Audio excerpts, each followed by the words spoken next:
Well, happy Thursday, everybody. Welcome to my booth. Today's sample's from Isaac. They're just looking to generally improve their audio quality. And if we have time, we'll dive into some performance notes. We'll give it a listen. But as always, if you'd like me to review audio of yours, easy. All you got to do is subscribe and then submit via the form in the description below. And send me some audio, and we'll do one of these ASAP. That said, Isaac, what do we got going on? For those of you, there's a little section in the middle where he does like a second take or a second read of a portion of the text. So if it repeats, that's why. One of the most commonly asked questions in journaling, what do I write about? When the words aren't flowing naturally, it can be difficult to find a starting place. I'm pausing really quick. So these two phrases, you're doing a really fantastic job in terms of conversational quality. It feels like you're talking to me specifically, and that's great. Remember, journaling isn't a comprehensive account of every move you make. It's about the moments you find notable. Remember, journaling isn't a comprehensive account of every move you make. It's about the moments you find notable.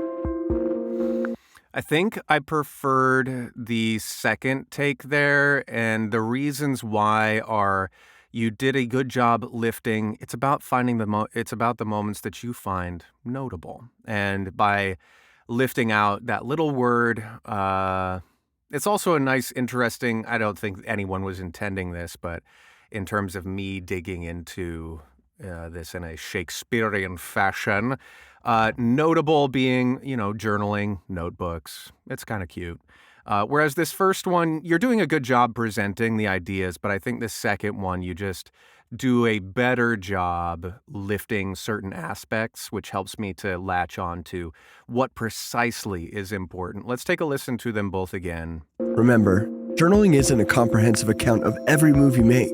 So that you're moving a little bit quickly and the words are a little bit, journaling isn't a comprehensive account of every move you make. And your articulation is, it leaves a little bit of room to be improved there. Articulation being the use of consonants to really, and diction really. It's a little bit slurred, this section, whereas if we listen to this second one. Journaling isn't a comprehensive account of every move you make. You're a little hyper-articulate in that one, but it's much better than being slurry in your words. Journaling isn't a comprehensive account of every move. Isn't a comprehensive account of every move you make. You're a little bit over-articulating there, but I prefer it to the slurred version. Journaling isn't a comprehensive account of every move you make. It's just easier for me to follow and a little bit more, it's easier for me to follow. I'll leave it at that. Answer this question. What did you do today? Your first thought will be the most significant in your memory. And what led to this event is a perfect place to start. Cool. So this last bit, there's a little bit of the sense, I think, of the copy getting lost on this line. What did you do today? I think that the correct, in heavy quotation marks, what did you do today? Because when the whole conceit of this is like, it's not, what did you do today? We're not emphasizing, what did you as an individual do today? It's, what did you do today?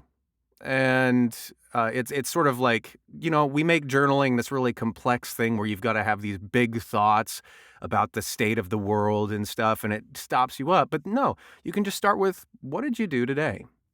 And it's about the doing of the thing rather than the individual in that moment, I guess. Or not either or, but it's more so about that individual's actions in that day than that person. And then the ending, I think, is really nice. Your first thought will be the most significant in your memory. I do think that you could downshift a bit your first thought and slow it down just a smidge. I'm focusing all on performance. I was going to start with the engineering. We'll finish up my notes here and then switch over to processing ideas.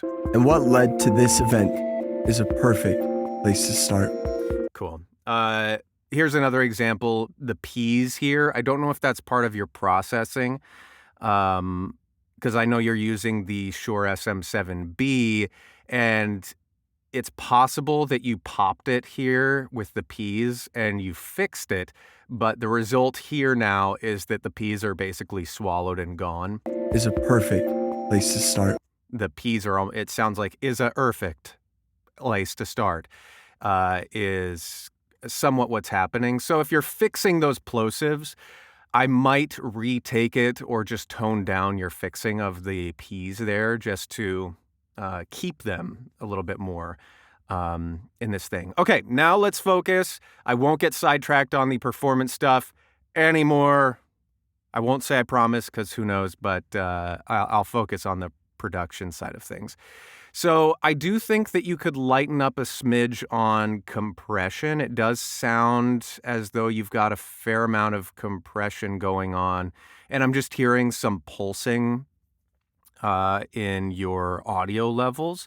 Additionally, this sort of leans into your my performance notes about articulation, but it's a combination of your performance, the microphone you're using, and the resulting sort of frequency bands that are going to happen. The Shure SM7B does not help you with articulation and diction, whereas other microphones that are brighter and typically condenser microphones are just better at this than a dynamic microphone. They have sometimes a EQ boost at the top end of the frequency, which will a lot of consonant action, like T's, if you have to move fast, having a higher frequency push here can help you to articulate stuff a little bit better. As an example, let me pull open. This is an EQ for this microphone that I'm using right now. And if I come on now. If I take out, so we'll turn off any sort of high presence boost, but if I take out a lot of the top end, you'll hear that it gets a lot darker and it gets really hard to hear me articulate. Whereas if I turn this up, now you can hear everything that's happening in the top end of my speech a lot better.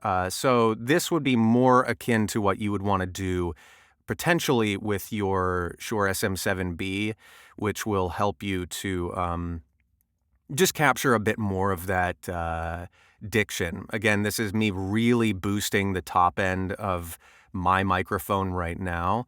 And then if I turn this off, you hear it's a very, very subtle difference. You'll probably want to use headphones, but you can hear that it's just a little bit darker now. And then if I brighten it up, now all of a sudden you can hear a lot of the articulate nature of my speech. So that's one thing that you can do that will probably help you out right away. And you can do that in your DAW in Pro Tools by adding an EQ and boosting a bit of the top end. Don't overdo it. 2 to 3 dB is gonna, or 3 to 5 dB probably would be what I would do at max, and set that at about 10,000, maybe down to like 8,000 hertz. But don't go below there, because then you're just going to be over processing. That's my big note. But I would also look at working on your own personal diction. One way that I have done that in the past is by simply cold reading stuff. So I'll find like a magazine article or a poem maybe, or if you like certain fast-moving songs. Rap is a great example. If you're a Hamilton fan, they have a lot of really fast, because it has the like theater tradition. There's a history in musical theater of patter songs, the like modern Major General being one of the most famous. And so you can use songs or something and just move through them really quickly to really over-enunciate and learn how to I do this when I'm warming up. I'll use my mouth in a really exaggerated fashion to help myself with my articulators. And that sort of thing will help you out both in fighting any sort of slurring tendency that happens, and it'll help you as well to articulate and have a little bit better diction overall.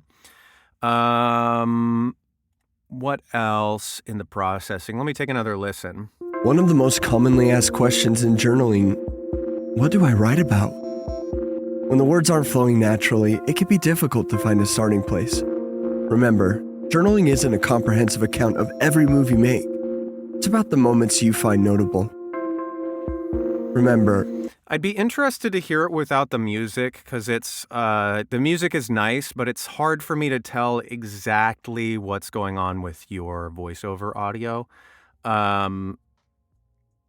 Yeah, but just by looking at it, it looks like you've normalized it to -3 dB, but you've got this one little click here that is an outlier. If you look closely, this C is the peak of your audio, whereas everything else is probably down around like, maybe -6.